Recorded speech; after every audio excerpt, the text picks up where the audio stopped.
Hi everyone, my name is Rose and I'm here to take you mathematics. Okay, on today's topic we have indices. Now you might have heard of the word indices and you might be wondering, what is this word?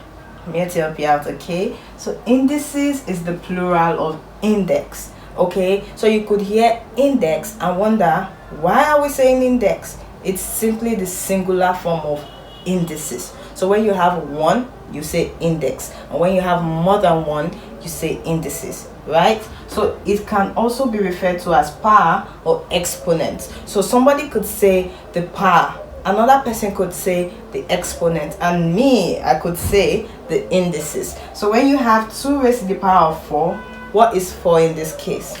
Yeah, you got it.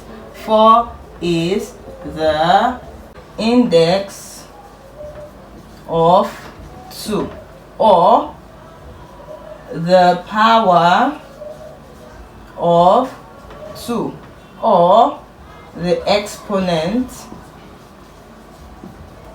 of 2.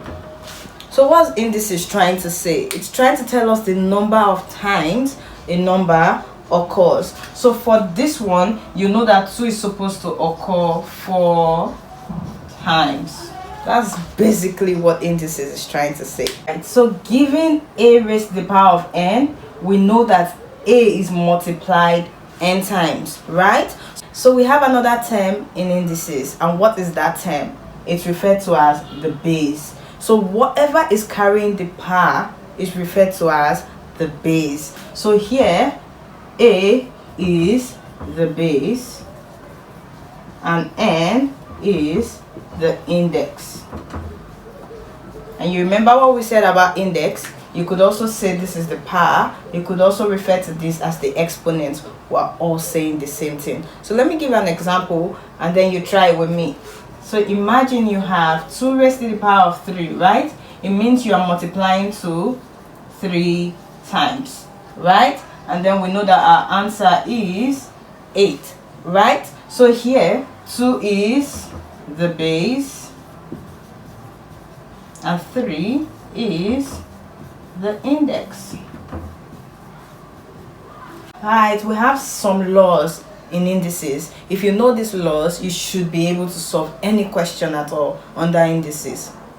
I got you, right? So for the first rule or the first law of indices, it says anything, any variable, because in this case is x, they represent variables. What are variables? These are numbers that can change, right? It could be 2, 3, 5, and so on. So any number raised to the power of 0 will always give us 1. That's the first rule. That's the rule that everybody should know. Yeah. And then for the second one, when these bases are the same, notice how the bases are always the same. Remember when we said the base? Yeah. So when the bases are the same and multiply to each other, the power will always be added. When we solve examples, you would understand, so don't worry about it. For the third one, the bases are the same, but they are dividing each other, so the power will subtract each other. And then for the fourth one, anything raised to the power of a negative is always 1 over that thing. Yeah. And then for the fifth one, you have a multiplication, because this bracket represents multiplication. So in this case, we're multiplying the powers together.